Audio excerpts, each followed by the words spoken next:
লাল বেনারসি অথবা কাতান শাড়ি সবার ঘরেই কিন্তু 2-4টা থাকে। আর সিনথেটিক পার্টি ড্রেস বা পার্টি থ্রি পিস সবারই আছে, কিন্তু সবাই কিন্তু প্রতিদিন এগুলো পরে বসে থাকে না।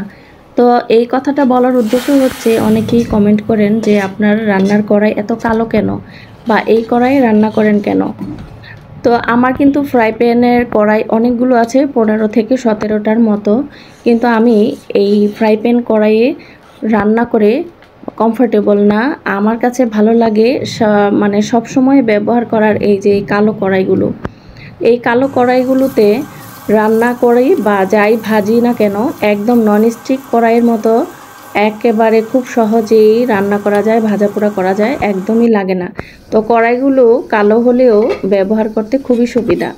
তা আমি আজকে রান্না করছি, বেগুন ভেজে নিলাম, ডাল রান্না করছি জলপাই দিয়ে, আর রাইস কুকারে ভাত বসিয়ে দিয়েছি। আমি রাইস কুকারে বেশি পরিমাণে পানি দিয়ে ভাতটা ফুটিয়ে ছাকনায় ছেঁকে এরপরে আবার ভাতটা একটু ভাপ দিয়ে নেই বা ছেঁকে নেই, তাহলে এই ভাতটা খুব ঝরঝরে হয়। আর পানি দিয়ে বসা ভাত রান্না করলে সেটা আঠালো লাগে, ভালো লাগে না আমাদের। তো আজকে আমি একটা মজার ভর্তা তৈরি করব, সেটা হচ্ছে দুন্দুলের ভর্তা। তো দুন্দুলটা সেদ্ধ করে পেঁয়াজ, রসুন আর কাঁচামরিচ দিয়ে ব্লেন্ড করে নিয়েছি, আর এইদিকে রসুন কুচি আর পেঁয়াজ কুচি ভালো করে ভেজে নিলাম। এর সাথে চাইলে শুকনো মরিচ ভেজে নেওয়া যায়, কিন্তু আমি কাঁচামরিচ দিব। আমার বাচ্চারা কাঁচামরিচ দিয়েই ভর্তাটা পছন্দ করে। তো পেঁয়াজ রসুন ভাজা হয়ে গেলে রসুন, কাঁচামরিচ, পেঁয়াজ দিয়ে যে একটা পেস্ট করে রেখেছিলাম দুন্দুলের, সেটা দিয়ে দিলাম। এখন সামান্য একটু হলুদের গুঁড়া আর লবণ দিয়ে ভালো করে এটাকে ভাজা ভাজা করে পানির পরিমাণটা শুকিয়ে নিব। তো একটুখানি চিনিও দিয়ে দিলাম, এই ভর্তাটা একটু মিষ্টি মিষ্টি হলে বেশি ভালো লাগে খেতে। আর কাঁচামরিচ কুচি দিয়ে এখন ভাজা ভাজা করে তেলে ভেজে নিব।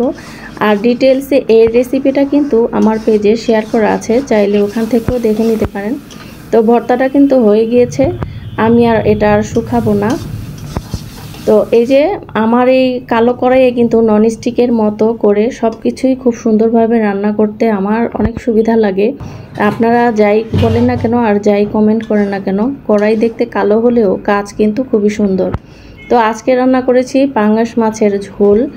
তো এই ঝোলটা আমার বাচ্চারা খুবই পছন্দ করে। তো দুপুরের রান্নাবান্না তো প্রায় শেষ, দুপুরে খাওয়া দাওয়া শেষ হয়ে গিয়েছে আমাদের। আমার হাজব্যান্ডকে জিজ্ঞেস করেই রান্না করেছিলাম কি রান্না করব, কিন্তু খাওয়ার সময় বলল যে ভাত খেতে ইচ্ছে করছে না, তার নাকি রুটি আর আলু ভাজি খেতে ইচ্ছে করছে। তো সেই জন্য আবার দুপুরের খাওয়ার পরে রান্নাঘরে আসলাম, আলু ভাজি করছি। সচরাচর এই সময় আমি রান্নাঘরে থাকি না। তো আলু ভাজিটা ওই কড়াইয়ে হচ্ছে, ওই চুলায়, আর আমি এই চুলায় রুটি ভেজে নিচ্ছি। তো রুটি আর আলু ভাজি আমারও অনেক পছন্দ, মাঝে মধ্যে শখের বিষয় খাই, কিন্তু প্রতিদিন আমাদের বাসায় রুটি খাওয়া হয় না। রুটি বাচ্চারাও তেমন পছন্দ করে না, প্রতিদিন খেতে চায় না, মাঝে মধ্যে শখের বিষয় আমাদের বাসায় রুটি খাওয়া হয়।